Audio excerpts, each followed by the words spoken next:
भक्त ध्रुव की कथा। मनु महाराज के दो पुत्र थे, प्रियव्रत और उत्तानपाद।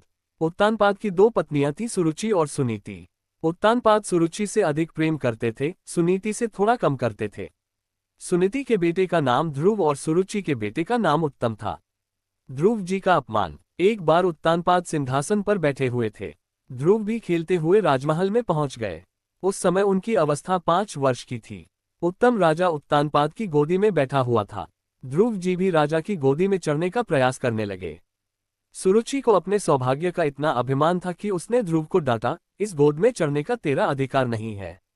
अगर इस गोद में चढ़ना है तो पहले भगवान का भजन करके इस शरीर का त्याग कर और फिर मेरे गर्भ से जन्म लेकर मेरा पुत्र बन, तब तू इस गोद में बैठने का अधिकारी होगा।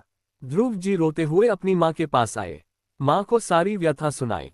सुनीति ने सुरुचि के लिए कटु शब्द नहीं बोले। उसे लगा यदि मैं उसकी बुराई करूंगी तो ध्रुव के मन में हमेशा के लिए वैर भाव के संस्कार जग जाएंगे। सुनीति ने कहा, ध्रुव तेरी विमाता ने जो कहा है सही कहा है। बेटे, यदि भिक्षा मांगनी है तो फिर भगवान से ही क्यों न मांगी जाए। भगवान तुझ पर कृपा करेंगे, तुझे प्रेम से बुलाएंगे, गोद में भी बिठाएंगे। अब तुम वन में जाकर नारायण का भजन करो। नारद जी द्वारा मार्गदर्शन। बालक ध्रुव माँ का आदेश प्राप्त करके चल पड़े। जैसे ही चले भगवान के रास्ते पर, नगर से बाहर निकलते ही उनको देवर्षि नारद मिल गए। हम भगवान के रास्ते पर चले तो सही, उनसे अपने आप सहायता मिल जाएगी। नारद जी ने ध्रुव के सिर पर हाथ रखा, आशीर्वाद दिया और पूछा, बेटा कहाँ जा रहे हो। ध्रुव ने सारी घटना बताई। नारद जी थोड़ा परीक्षण करना चाहते थे। 5 वर्ष का बालक भगवान के दर्शन के लिए भन्यकर वन में जा रहा है। नारद जी जानते थे कि ये झगड़े के कारण निकल आया है। वो देखना चाहते थे कहीं ये बीच से ही लौट न जाए। नारद जी ने कहा, बेटा 5 वर्ष की तेरी अवस्था है, तेरा मान क्या तेरा अपमान क्या। अगर माँ ने कुछ कह भी दिया तो 5 साल के बच्चे के लिए क्या बड़ी बात है। तूने जो भगवान के साक्षात्कार का रास्ता अपनाया है वो आसान रास्ता नहीं है। बड़े बड़े संत लोग घर छोड़कर आ जाते हैं, उनके बाल सफेद हो जाते हैं, फिर भी सबको भगवान नहीं मिलते। ये बड़ा कठिन रास्ता है, एक बार विचार कर लो। ध्रुव जी ने कहा, महाराज आप मेरे रास्ते में सहयोग कर सकते हो तो करिए, अन्यथा मुझे सलाह मत दीजिए। मैं ये रास्ता छोड़ने वाला नहीं हूँ। नारद जी बहुत खुश हुए और ध्रुव जी को तुरंत अपना शिष्य बना लिया। ध्रुव जी ने दीक्षा नहीं मांगी, नारद जी ने स्वर्ण दीक्षा दे दी। ये भगवान की कृपा है।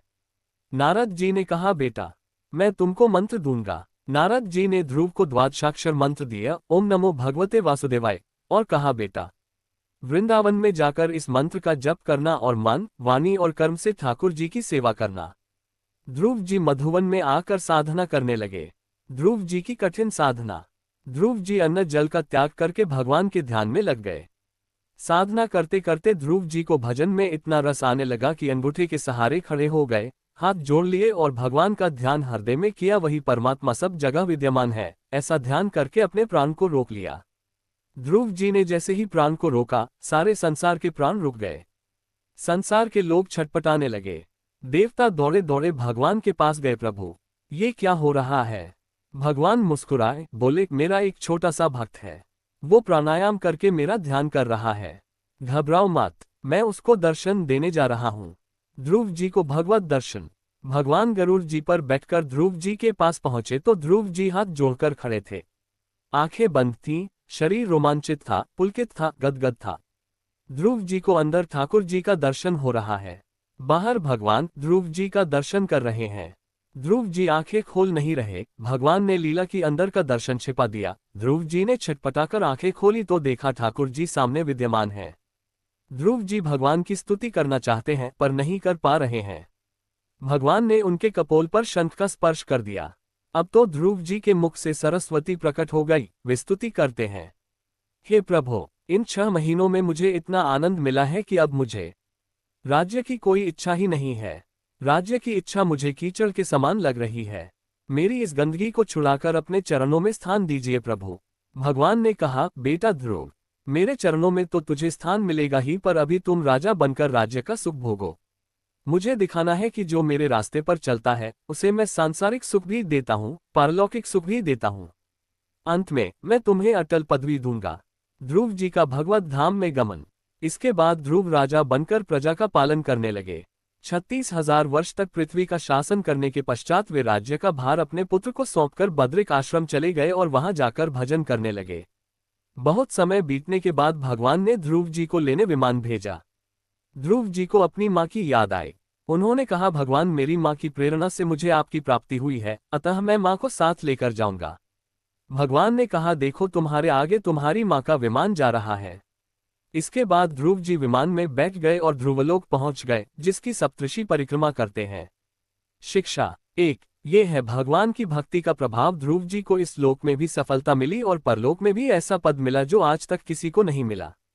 2। ध्रुव ने वन में निराहार रहकर भजन किया। भजन में रस आता है तो वो शक्ति मिलती है जो भोजन से भी नहीं मिलती।